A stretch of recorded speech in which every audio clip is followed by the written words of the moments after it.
further ado, please welcome to the Nerd HQ stage, Julie Plec and Gabe Sachs, everybody.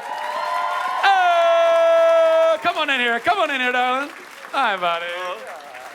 Get on in there. Oh, it's a showrunner panel. We're gonna talk about running shows. I brought my cocktail. And you got a cocktail. How I run shows. This is how we... I believe it. It's true. And comfortable shoes. Yeah, exactly. Thank you. Let's open it up to questions. Oh, would you any opening statement you want to make? Julie. He did Freaks and Geeks. That's pretty badass. Yeah. That's pretty badass. That's all I got. You guys are gonna have to bring it. Questions. Who's got a question? Right there. You with the glasses in the aisle. Oh no! Wait for a microphone, because there's people watching at home all over the world that want to hear your voice. Exactly. No pressure. Julie, recently you had a sort of long series of tweets about contentiousness between different online. Do you think there's any hope? It just seems so common with couple fans of all kinds of shows. Is there any hope to get people to just like their shows and respect other fans' views? It's funny that you ask, and sorry, this is gonna go on for a minute. No, go. This is my new soapbox, the hot Drop button some issue. knowledge on us. Drop it, Julie. I've actually, as a result of kind of what I've been seeing online, and stuff, it actually launched with a bunch of stuff getting directed at me, and I was like, hey, this is mean, and then I thought, and I feel like shit, and I really, really don't like this, and then I thought, well, what are these people saying to everybody else, and do they feel like shit like I feel like shit, and it just kind of got me mad, and I started thinking, well, what can I do, and I actually spoke to Twitter. I called them. I dialed 1-800-TWITTER, and I was like, yo, Twitter, what's up? And I had all these ideas of how to mobilize, this voice and say, how can we tell these people who are bullying other people that it's not okay? And their response was let's keep talking about it and let's figure out a way that we can do this, because the double-edged sword of trying to tell a bully that what they're doing is not okay is that you are in fact also validating the bully's behavior. And encouraging, yeah. You're encouraging it. And so everybody says, just ignore. And I'm like, yeah, but that pisses me off. It makes me mad to ignore somebody's really disgusting behavior. And so I'm in the process. I actually had an hour-long phone call with a therapist yesterday who specializes in treating kids that have been bullied in cyber. I'm on it. I just haven't figured out the answer, So I think that the takeaway of it all is somehow we have to figure out a way to express ourselves in that fun spirit of debate and in that passion of a fandom with kindness and respect. And I know that sounds really rainbows and puppy dogs and kumbaya, but it's so when you watch people interact with each other, just because one person likes one couple on a show and another person likes another, and people are throwing words around like racist and kill yourself and can I swear here? Why the fuck not? Exactly. And fuck off and die to a 12-year-old, It's all because of oh, you don't like that Bonnie and Damon are friends now. Well, you know what? Fuck off, And so I'm sorry that Elena left the show, but don't tell me I'm horrible. There's definitely there's just got to be a way. And look at me, I just bullied my own bulliers by telling them to go fuck themselves. You showed them. Clearly, I'm still learning. I don't know. I think that it's an ongoing conversation. I'm actually trying to do what I can about it to come up with a plan and then kind of bring the plan out to the social media universe and hope I don't get laughed off the stage. So, good question. Thank you for asking. Yeah, right down here. Wait for a microphone and go. Awesome. First off, Thor. Yay, Thor. Just yay. You were in Thor. Oh, I was in Thor. Yeah. You are correct. So Yeah. Awesome. I'm just applauding you being in it. So. Fantastic. It was just a non sequitur I wasn't expecting, and Yeah. thank you. It was awesome. My question is for Julie. I love the originals. It's like Sopranos meets Supernatural. It's just amazing. I made my parents watch it. Now we watch it every week together. My question is, if in Magical Land you were to bring over Caroline or Stefan, together or separately, to New Orleans, how do you think they would fit in? I think it would be hard to make them fit in on a long-term situation until the Vampire Diaries universe was over. I think, Paul Wesley for years has been like, I want to go in the originals. I just want to be in the originals. Like, that show's cool. That show's really cool. I like what you do. Can I go in the originals? So it could happen. You never know. I mean, Paul would then be like, nah, I'm not into that. Oh, did I say I liked it? Yeah, no, I'm not into that. We'll see. That hand right there. Yes, you. And there's your mic. My question is, what kind Please, of... please stand up. Okay. The real Slim Shady. Thank you. What kind of advice do you have for young people wanting to get into the film and TV industry as writers or showrunners? How did you start? What's your story? I had absolutely no connections whatsoever into the business at all, and I couldn't figure out how everyone was going to these parties in LA. It made me crazy, and I just started shooting homemade pilots. I did with $50. I just get my friends who are actors and writers and just go shoot anything that I could. And one day I went to New York and I begged every company I could find to lend me equipment and insurance and everything I needed, and shot a show, and had so much fun doing it. Went and did another one, wanted to do another one, but I had a manager that represented 3 people, answered his own phone in a closet. I mean, he had no connections either. So, but he tried and he tried and tried, and he finally got through to ABC, and they took it home by accident, this tape of a show, and called me into a meeting and said, we'd like to do this as a summer series. But I had no idea what that meant. I was just like, fantastic. TV's not that hard. Like, I'm going, oh, this was no big deal. Did they make it? They made it, but they asked me what the budget was, and the budget was so low, they tried not to laugh in the meeting, which I learned way later. They just said, okay, that's what you want to do with $18. And I went and made the show and did it for summer, and that's how I got in. I mean, I had absolutely no way, couldn't figure it out, and just went and shot stuff. And it still applies today, and now you guys have YouTube, and it's getting something done where you can show someone. And the writing thing is even harder because people are lazy. I mean, reading a script is something that seems like it's the biggest chore ever for some people, and you need to show them your work somehow. So it's keeping at it. And it's also having elephant skin. Like, it is a business where you're told how bad you are and how wrong this thing is over and over again. And to this day, you'll be on a notes call and you just cannot believe the stuff you hear. And Freaks and Geeks all the time. It was why are you making the show? When is the geek and the cheerleader making out?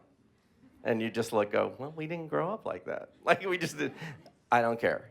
When did they make it? And it just, you just sort of went through that trouble all the time. So you never had to start at the bottom of the staff writer hierarchy? Oh, no. We never did that. I went out and shot stuff. I was a PA. I did all that stuff, served coffee, got on a set, didn't know anything about it, but just sort of went there. I went to USC Film School, and during film school, I worked as much as I could in the industry, just anything. Yeah. Runner, anything. That's kind of, it's like, the joke is that the two hardest jobs to get in Hollywood is a bartending job and a writer's assistant position, because the bartending job and the writer's assistant position for actors and writers are the 2 jobs that kind of lead you to a space where you could, as a bartender, meet somebody, catch somebody's eye, serve a drink to an agent who's like, hey, you're cute, you want to be famous? And as a writer's assistant, that is the entree, that you sit, the job exists for you to sit in a room for 12 hours a day and take notes and shut up and don't speak and just take notes and hope that your willingness to do that without attitude and to be a gentle and a beautiful presence in that room will earn you the right to write a scene now and then, or become buddies with the writers, and then they'll read your script that you've been writing in your free time, which you don't have. And it's a favor-based business in a crazy way. So the barrier to entry in the writing universe is huge. huge. Absolutely. Which is why he's right, you know, especially with the digital age stuff now. It's like, just make little, like, that movie, was it Tangerine? Somebody made on their iPhone that's coming out this weekend?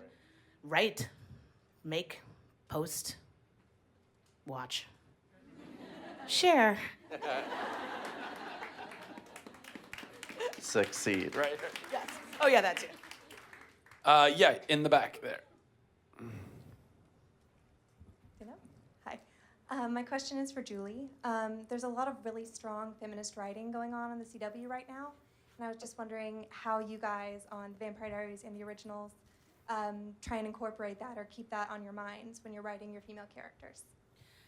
Well, I think, you know, we all consider ourselves to be feminists in our own way, and the Vampire Diaries and the originals, we're all a bunch of gloriously independent, fiercely strong, borderline obnoxious women who have a lot of opinions and really believe in making sure that our female characters are strong. And you know, the dialogue that comes up a lot, in especially reference to the Vampire Diaries, is that, you know, you could look at some of the relationships that our ingenues, our heroines, end up in, and call them almost the opposite of feminist relationships and toxic or self-destructive, and you know, and that's a conversation for another day and another panel. But what I really believe in as a woman, and who knows, maybe in 5 years, you know, my opinions will shift as well, is I like women who are flawed.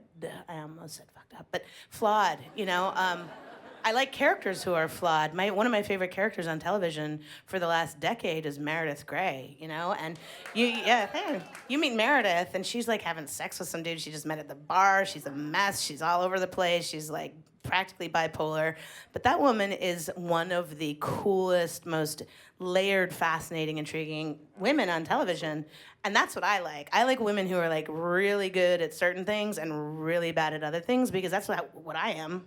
You know, and I think that that's what human beings are, you know? So the idea that, you know, to be a good feminist writer and your female characters can only kick ass and can never be vulnerable and can never be weak or make bad decisions about the men in their lives or anything like that, I just don't find that to be an accurate portrayal of what it is to be a woman in this world. So I tend to like to go for the more, you know, roundabout way of promoting strength and fierceness. What's it like writing for women as a man, trying to be a feminist? What was that? I think, you know, we've been very lucky. We've had staffs that are, you know, pretty much 50-50 in the room. And when there's a character that, you know, Jeff and I are working on, we will always bring someone else in. I mean, we're not going to go, we know how to write that character. And we try to have everyone bring stuff from their lives. That's the other thing for starting and writing or producing or anything, is write something.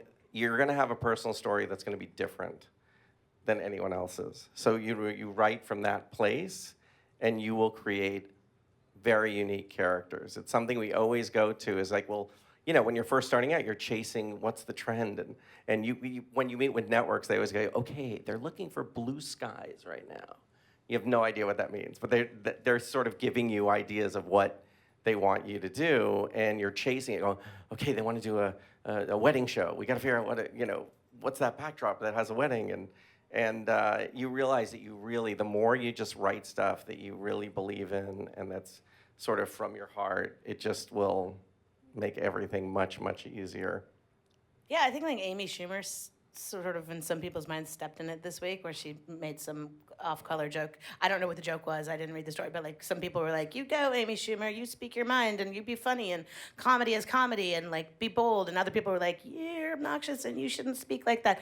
And the interesting thing about writing is that, you know, the society's language and message shifts generationally. You know, I mean, in my day, you know, when you're 20 and you want to write something funny, you're like, oh, that little slut, you know, and then like now you write slut in any connotation and you're getting killed. And so it's like you're saying like, oh, grandpa, how could you say that? Like now we're grandpa, you know? So it's about writing what you know and writing what you believe in, but also trying to at least have a sensitivity to the sort of the cultural shifts and what people perceive as, you know, inappropriate or hot button issues, just to make sure you accidentally aren't completely offending somebody.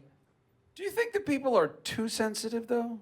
Well, and I do, but then I also haven't, you know, experienced a lot of the things that people are sensitive about. So then I'm like, well, it's nice for me to sit and say, oh, come on, get over it, stop crying, you know. But if I had been a woman who had been victimized, raped, and anything, and somebody made a rape joke, I'd be like, shut up, like, that's not funny, you know. And so I think that it's a little bit of to each their own. You know, if what you are saying is hurtful to someone and is offensive to someone, unless you are an artist, a creator that your brand is to hit those buttons, sometimes I think it's a little bit easier to just say, hey, look, I don't want to hurt your feelings by what I'm doing here. Yeah, I mean, there are certain topics that I think I always find surprising that people find that they go to the place of joking about, because I'm always like, geez, that's gnarly.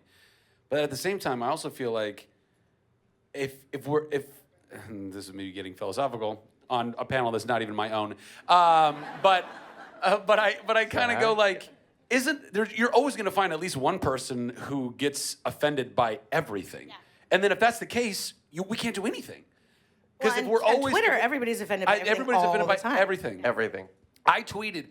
Actually, this is a good opportunity. I tweeted out. This is crazy. Are you sorry? I'm not sorry at all. And I'm going to use this opportunity to say, because this actually plays into it. I tweeted out when our women's soccer team won the World Cup, I said, so proud of our girls for winning the World Cup. We're represented by such incredible talent and class. And it was and by the way, and I actually knew when I tweeted it, I was like, I think people are gonna have a problem with this. But I was like, I'm not gonna give into that. And I got a whole bunch of tweets back like, they're women, Zach, not girls. Now, I gotta say something. If I tweeted out, so proud of our boys, if it was the men's team and I said, so proud of our boys, I guarantee you, nobody would have tweeted me back and said, they're men, not boys, Zach. Yeah. And I go, and by the way, and I also use girls as a term of endearment. It's like girl, darling. Like there's so many words that we have in our genders that it's not speaking down to somebody. It's like colloquialisms and it's like how you speak and language. And honestly, like I almost went on a fucking tirade. I was like, let me tell you something. As I'm spitting in the front row, I'm so apologies. It's like a Gallagher show, but instead of watermelon, it's my spit.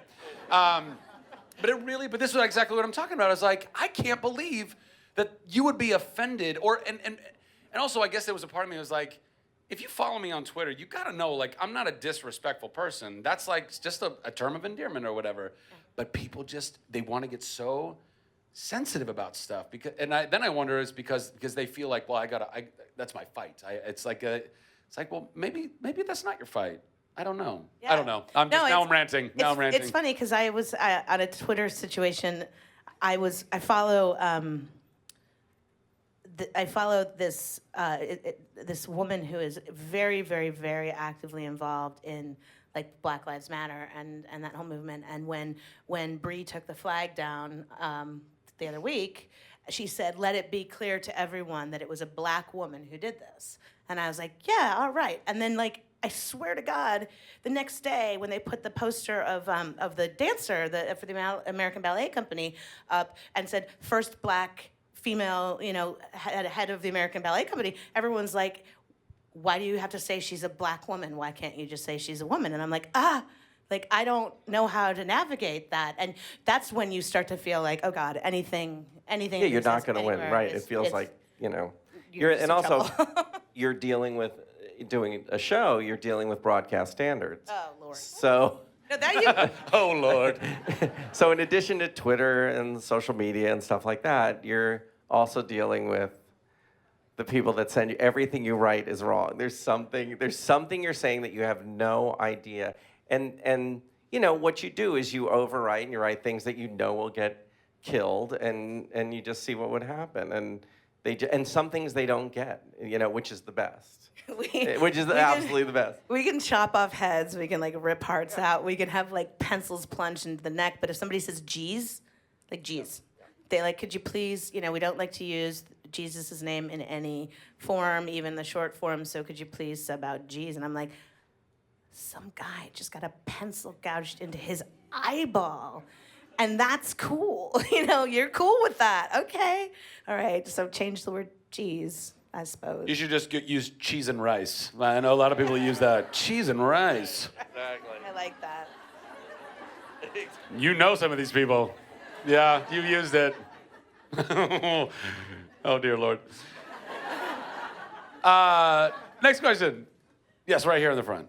Let's run it down. Come on, Brad. Come on. We got it. Do I have to stand up? You can stand. You can sit. You can stand. Okay, I'll stand. Well, let's switch to a happier note, I guess. Let's do that. First off- you know. First off, I love Freaks and Geeks. Like, that was awesome. It was a great show. Great time with But I was actually wondering, like, on Vampire Diaries with the whole, like, doppelganger, like, storylines and stuff, like, that would have been super easy to fuck up. Like, with the whole, like, I mean, you have, like, the same people paying, like, 4 different characters, it seemed like all the time. But it actually worked really well, which I was impressed with. So thank you guys for doing such a good one. But I was wondering if it ever got confusing, like, when you were, like, trying to create it, or, like, on set, when you have, like, you're trying to make the same characters, like, okay, go change and be like Catherine now, and okay, hurry back and change. And did that ever get confusing, Yeah. like, on the set for Yeah. both you guys and the actors? No, it was horrible. I mean, it's funny because, like, Catherine Pierce is one of the greatest characters of Vampire Diaries of all time. Quite possibly my favorite character, and the problem is that we burnt out Nina so badly in season 2 because we were just like, what's the big deal? You're playing 2 characters. Like, people do it on soap operas all the time. Get over it. And then we didn't realize it's like, not only is she breaking down her script from 2 separate points of view. So she has, like, the homework that she's doing for Elena. She has the homework that she's doing for Catherine. She's making clear, like, pointed choices for each character. Then she's got to just make physical decisions about how she's going to embody each character, which, come down to, like, the small minutia of thicker eyelashes and, like, a push-up bra, and 3-inch or 6-inch heels or whatever. So in the midst of that, she's then having to make those wardrobe, makeup, hair, physiological body movement, and acting decisions for that every day, all the time. And then on top of all that, there's scenes where she has to actually act against nobody because it's a split screen, or a stand-in who's just got Catherine's wig on, and then do the whole emotion and crying and this and that to a stranger, and then turn around, change your clothes, and do the other side of it to yet another stand-in. I mean, have you ever done that? Have you ever played that's like a twin?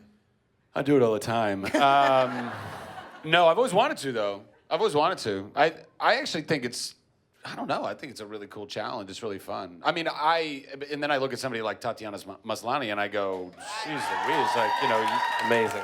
I can't even. I guarantee you that girl will take 10 years off from working when that show gets canceled. Yeah, because she's working for 5 people. How many characters? Not 10. Let's make a decision. How many is that? 9? Do I hear 9? 9. That's what I meant to say when I said 5. Yeah. Do I hear a 9er in there? Yeah, it's crazy. She's working for 9 people. Yeah, but I'd like to. I think it'd be really fun to do that kind of I think it's like, as an actor, it's a spectacular challenge. In production, it's difficult because you're kind of shooting things twice, and making like hour-and-a-half makeup changes in the middle of the day. For Nina, I mean, as a storyteller, the bummer was because it was so complicated and so exhausting, we had to kind of like put the brakes on Catherine Pierce for a while, and then ultimately we had to say goodbye to Catherine Pierce, and that's the bummer, As a storyteller, you're like, oh, the best character in the whole world, bah! But there's storytelling, and then there's humanity, and we do torture our actors plenty, and so every now and then you just gotta like be a little bit compassionate to their quality of life. In the back, in the way back there. I see you. Hi, Julie. I'm Daphne. I'm flew from Singapore to see you. Hey. Hi. Basically, I'm a huge fan of the Vampire Diaries, and I personally adore the way that you put Elena to rest. It was fantastic. I was also just wondering, like, what was your process for deciding that? And did you have any other ideas about how you wanted to sort of end her character? No, that was kind of always the girl I was just talking about just left the show after her contract came up, and she's the lead, so you got to write out the lead of your show and be like, hey, we're still going, you know. But it's just fun. So it's super fun. What next? It's really easy. It's really easy. But I just knew. Like Kevin and I knew how the show would end back in season 2. We sat. I've told the story a million times. We sat in the mall and we came up with the ending and we cried in the middle of the mall. And then of course the show like shifted and changed and went on, and then Nina decided to get on with her life, you know, all the power to her. And so everything kind of you have to roll with that as a writer. But from the beginning, like the thing that was the most critical in that was that Elena would not die. You don't, like Elena Gilbert as the beating heart and soul, you know, the root of the show, even if she's not on camera, even if she's not there in the room, is like, you cannot make that girl die. Yeah, she became a vampire, but you know, dead. And so then it just became about, well, how do you take a character out of the playing field and not kill them? Well, you could send them off to live happily ever after, put them on a bus and say, hey, I'm gonna go live in Kansas and I'm gonna get a job and I'm gonna get a degree and I'm gonna live a great life. But where we were with her relationship with the Damon character at the time was, there was no way anybody was gonna buy that. You know, that she's just like, I'm gonna go, I choose me, you know, like it just wasn't gonna happen. And to force that and to say, forget everything about, like, not just the Damon relationship, the love triangle and her friendship with everybody. She's just gonna go start a new life, you know? Just couldn't do it. And so the solution we came up with was, we had different versions of it. We call it the Sleeping Beauty spell, you know, for lack of anything more original, but that felt right. It felt poetic, it felt fairy tale-esque, it felt sweet and sad and it keeps her alive in our universe and keeps something for, like, you know, the Damon character to hope for, but also lets our characters move on and live their lives and not have to spend like this, you know, next year and a half of their show lives mourning the loss of this person. They can, at her wish, get on with their lives and be happy. So we felt good about it. I know a lot of people loved it, and I know some people are just still pissed, but you know, that's okay.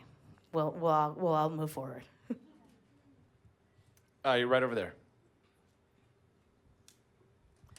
So I'm gonna take a different direction very quickly. Indulge me. Just kind of a personal question. So as writers, finding your voice usually comes from being avid readers. And I know at this point in your life probably don't have a lot of time for that. But I was wondering what you guys actually like to read and what other type of voices in like television or film that you really enjoy outside of what you actually do. It's such a great question, but it's you know, especially with television, you know, it's a lot of cable. You know, it's you know, the Breaking Bad, the Game of Thrones, you know, all those shows that you want to sort of learn from. You follow, also often you follow like great writers that you enjoy, you know, features as well. It's sort of just finding those personal voices, because those are the shows that really stick, and they, you know, you just, it's fascinating. Like, it's really, you know, great. Book-wise, it's so hard. You're like reading books usually for projects, you know, for films or something like that, but we just don't, you know, I heard the whole thing with Albuquerque. Oh, I don't think they were. Yeah. Was anybody here in the last panel? Oh, yeah. A few of you. Oh, One of you, really. We shoot in Albuquerque, so I was there for 8 months, and but reading it's become harder. Like I read we're doing a project, and I just read a book, and I was, you know, amazed I was sitting down and reading a book. It's so refreshing. Every time I open a book, I want to actually like weep tears of joy, because you get so busy, and you know, especially doing 22, you know, you don't read books when you're doing 22 episodes of television, when you're at least running 22 episodes of television, until you get a vacation. And by the time you get to that point, when you get your vacation, your brain is dead. You are empty. You can't find a word. You cannot speak a word that has more than 3 syllables. You forget that like the English language fills the dictionary that wide, and you reverted to like the 10 words that you remember. As a writer, you get stale. Like I always say, like I have no words left in my brain. I have no ideas left in my head, and I need to go get inspired and stimulated by somebody else's work. So for me specifically, I read a shit ton of YA. Really good YA, like Karina McKenzie's here. She's a staff writer or a story editor on the originals, and she is one of my go-to young adult suggesters, like Jandy Nelson, and that's how I found out about John Green and all his books. And The Hunger Games back in the day, I'm pretty sure came from her. So, excuse me, I read a lot of that, and then on TV, I'm like you, like. Anything that I look at, I'm like, I could never do that. That is so good. Like The Leftovers. Always, absolutely. You're just going, wow. Yeah. Like just. Mr. Robot, I just started. I'm obsessed with Mr. Robot because I'm like, I could never write Mr. Robot. There's nothing about it that I could do, and therefore I can stare at this team in awe and just be so thrilled by it. And you're also reading so much. I mean, you're reading scripts. We're rewriting scripts. You're sort of doing that, and by the time you sit down with the book, you're just like, oh, I get to read a book, and then you're out. You're asleep in 2 seconds. This is the greatest thing ever. I will say, though, if I'm going to give a shout-out to good fiction, anything by Jonathan Franzen, anything. I think he's only written, actually, 2 books, but both of them. Those 2. And The Goldfinch by Don Tartt. The Goldfinch is spectacular, absolutely spectacular, and it's a very deep, fancy book, and yet has this strange, almost young adult kind of flavor to it that makes it magnificent. So read that. Right here. Straight down here. Oh, he's running. It's coming. Oh, hi, how are you? Hello. My question is about Damon. Now that Elena's out of the picture, are we going to see him go back to his badass ways? Remember how we started this day talking about like Twitter can get really mean and people can get really mad at me? Now, Damon is going to be committed to the next 60 years of his life, like he did with Catherine. He's going to say, I'm going to hold out, I'm going to wait for my girl. He is going to be very temperamental as a result, and will, in his great Damon ways, have his ups and his downs and his hilarious incidents and his not so hilarious incidents. He's a guy who lost the love of his life, so who's committed to waiting for her. So imagine that, and that'll evolve over, upcoming seasons as well. Like, what does that mean? How do you define that? But I think Ian certainly will have a lot more fun this year too, being bad. At this point, how much is the network getting involved? The network I'm always curious with the lead character and.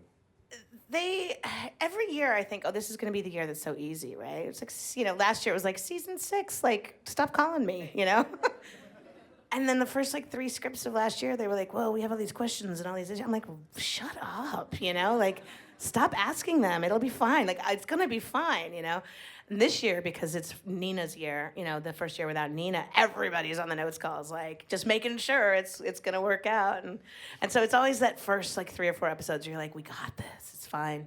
And then it just becomes about, reset and logic and, and character wants and drives and that sort of, checklist kind of development stuff. But Right. I mean, and you have to understand that the majority of people that are telling you and giving you these notes have never held a camera, have never told a story, never written a short story. I mean, some have produced, but it's sort of you're continually convincing them that it's going to be okay. That's sort of, it's going to work out. And it becomes a thing about trust, I mean, I'm now on my 4th show for this network, but 3rd that's on the air at the same time. And they gave me a note the other day, and I said, I'm going to disagree with, I never disagree. I'm actually one of the nicest note receivers in all of Hollywood. But I'm like, I got to disagree. And I said, and you guys might be right, but I see this so clearly that you have to let me get it wrong and then realize it's wrong. You can't force me out of this. I really, really, really believe in what we're doing here. And if I look at it and I realize, oh God, you were right, I will fix it. you know, because I will know that I made a mistake, but I know how to fix things too. So you got to back off. And they were like, we trust you, like, go, do it. And I was like, really? But that's, at its most effective, that's the most symbiotic a relationship can be between creatives and their bosses. It's just hard to get there. And you also, I mean, on top of all of that, you know, you get things like, I don't know about his hair. Oh, Lord. You know what? That color, that's just not going to work. And they will go on. There were some shows that the network president said that that the door handles on the kitchen were not right, which had nothing to do with the story, but that was a note. And you ask, well, where'd that come from? They go, no, look, it came from high up. That's all we can tell you. High up. High up. But were they right? They were right. They were really shitty They door were handles. shitty door handles, guys. I didn't say they weren't right. What's it like, Zach? Okay, so I go through this with actors all the time, and that like their fundamental complaint is they can smell in their minds. They think they can smell where a note is coming from. So if you're an actor and like, can you tell? Here it Like, comes. how can you tell? You know what? I don't know. I don't know about that. I don't know that I can smell where a note comes from. I did work with a great director named Patrick Norris, and I don't know if you guys have ever worked with Patrick Norris before, but he did quite a few episodes of Chuck, and he had one of the greatest methods. I shouldn't be outing him right now, but I think it's fantastic, and it's also very respectful. But he would come up to us, and because as a director in television, is actually Not it can that be kind of a thankless job. It's a very difficult job because you don't really get a lot of creative voice. Listening to us. Yeah, well, yes, exactly. Television is a writer's medium, and you guys are running the show, and directors are coming in kind of episode per episode, and you're kind of a guest, but you're also supposed to kind of be the boss in a way, but you're also going and directing a bunch of actors who depending on when you've jumped into a show. We may be doing the show already for 3 years. We know our characters, we know our beats, we know our relationships. And so, and by the way, a lot of shows also kind of have an aesthetic that's already been set up. Like, we don't use Steadicam, we use a lot of lockoffs, we use So then, as a director, you go, well, what exactly is the hell? What am I doing? What kind of print do I? Yeah, you're DGA, and you're kind of a crossing guard in some respects. So it can be a very difficult job being a television director.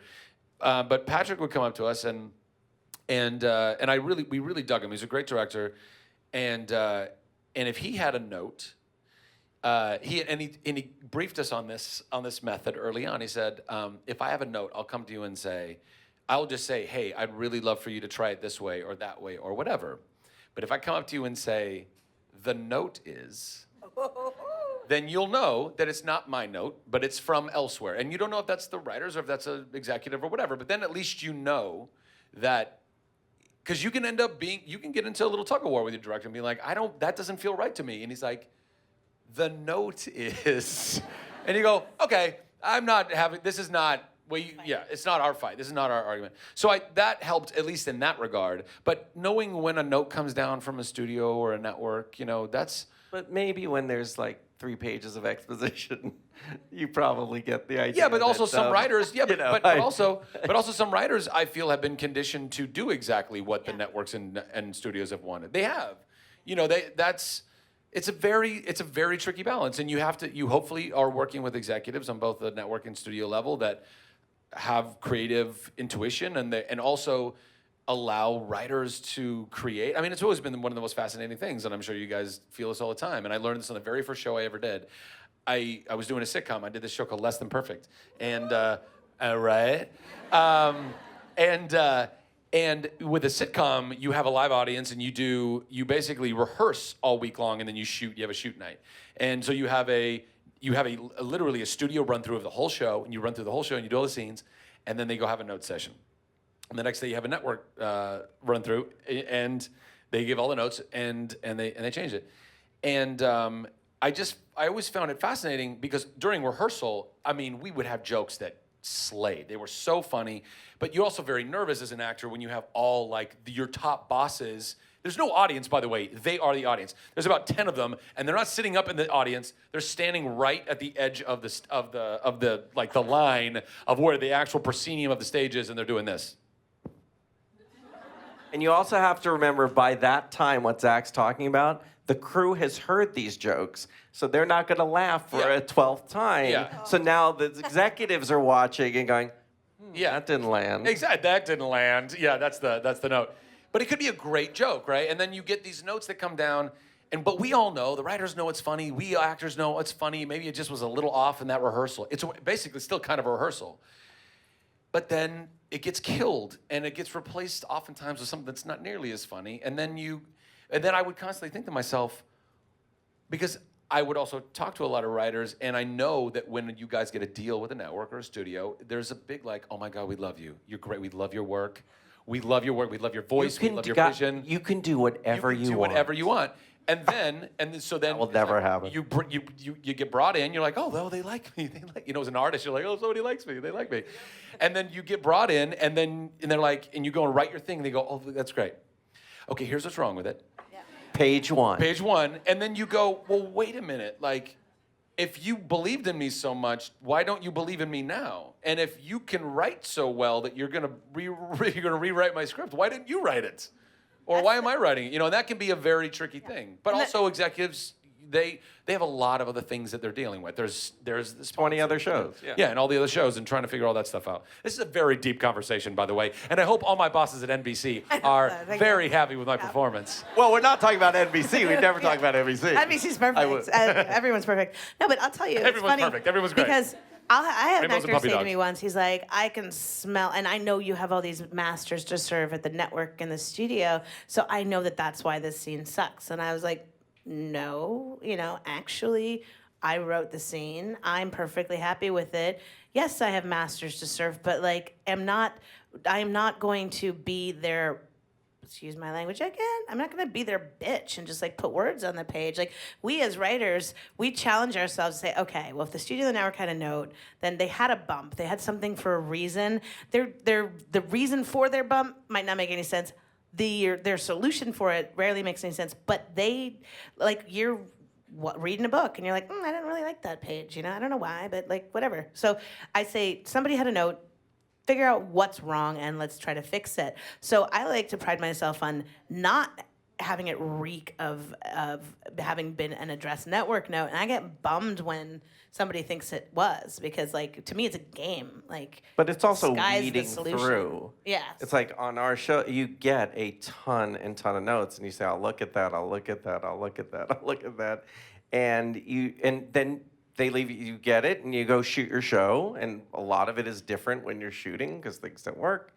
And but it's a lot of that, going and sifting through those notes to find out what did they really feel? What was that moment that sort of bumped them? Because it's never clear. And how are you servicing the love triangle in this episode? And I'm like, I can't think of one more thing that will service this love triangle. I can't. I'm out of ideas for this fucking love triangle. I can't service the love triangle in this episode. Please don't make me, And that's when it's just funny. That's when it can have a negative impact, because then you service the love triangle, and then all of a sudden the fans are like, we're tired of the love triangle, and you're like, thank you.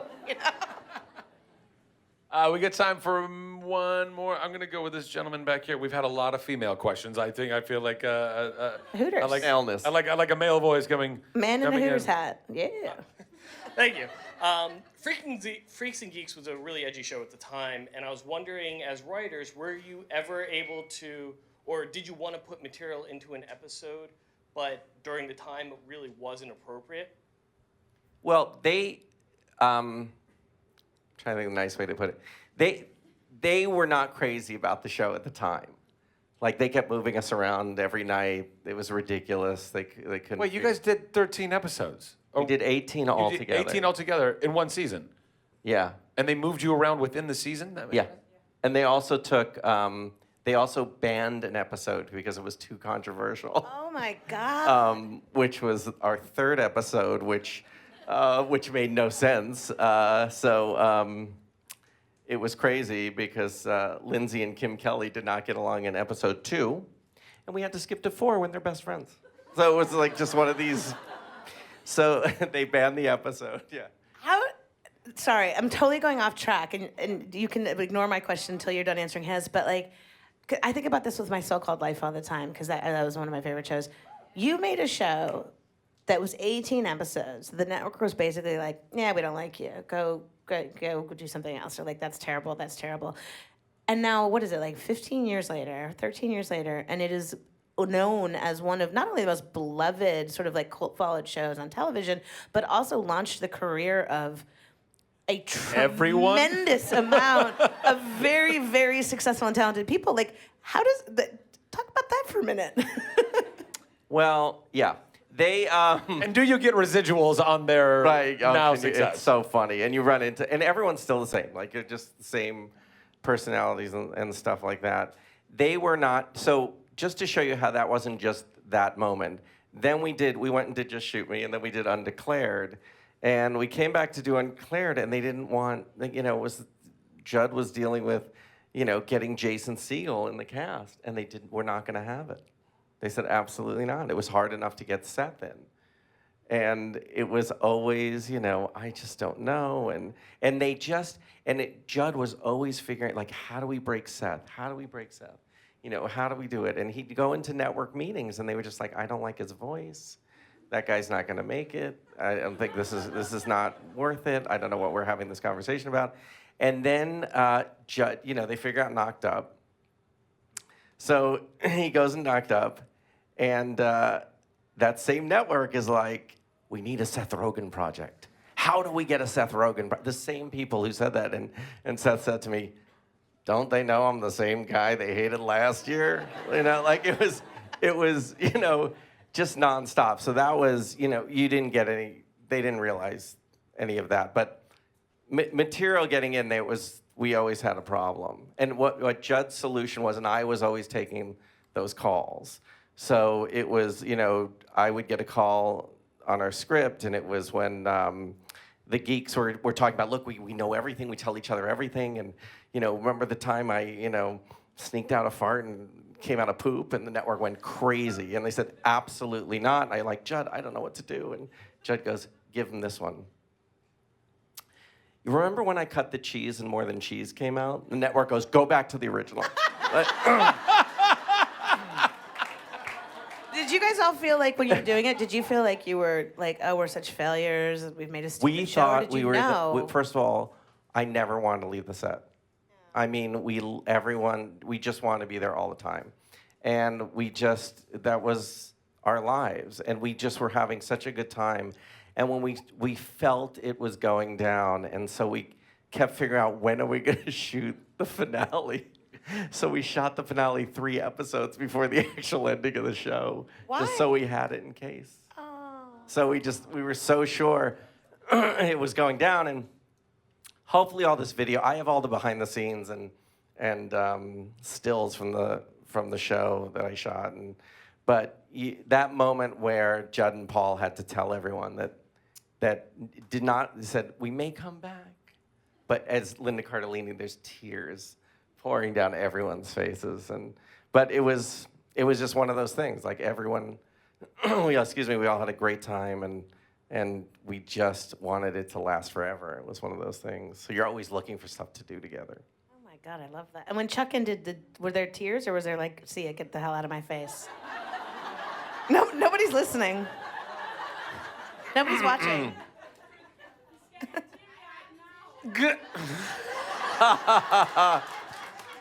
You know me too well.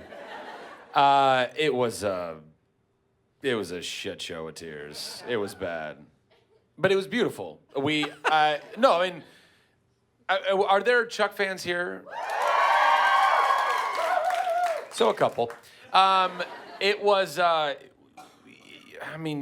we did 5 seasons, 5 super intense seasons where, the first season we were shooting like 18-hour days. And honestly, I almost drove to Canada I think the writer's strike, no shit, I think the writer's strike saved my life because I didn't know how, I'd never done a schedule like that before. And we got cut at 13 episodes that first season. But I remember hearing a story about. Dessert. What's that? You were gonna dessert. Well, I was a like, zombie. sorry, I I'm was in literally Canada. like, I was losing my mind. I had no sleep. And we would, because of turnarounds, like we would end up walking off the soundstage on Saturday morning at like 8 in the morning. And I don't know, it was super intense. I just say all that to say it was very, very intense. And the schedule got a little bit better, but again, it was still very intense. And when you're working under those conditions, and we had such a great family, and it was very, very special. It was very magical. And part of the reason why it was so special and magical was because of you guys. I mean, you fought for us. You fought so hard. You ate a shit ton of Subway sandwiches. Even the gluten intolerant were with us. And that was, I don't know, it's like, you can't, I don't know, I sometimes fear that I'll never do another show as special because it was that special. So by the time we got to the end of it, and I was saying my goodbyes to everybody in those last, because we knew I was literally saying goodbye to them, and I was really crying, and it was really hard, but. That pilot, do you remember that pilot? Yeah. That pilot was one of the best pilots. I remember because we've known each other a long time. We have known each other a long time. Yeah, we've known each other a long time, and I saw that pilot, and I was like, this kills. Yeah. I mean, I loved it. I was just like, I actually auditioned for Undeclared. I did. All right. And you didn't hire me, so thanks. No. Ladies and gentlemen, Gabe Sachs and Julie Plec.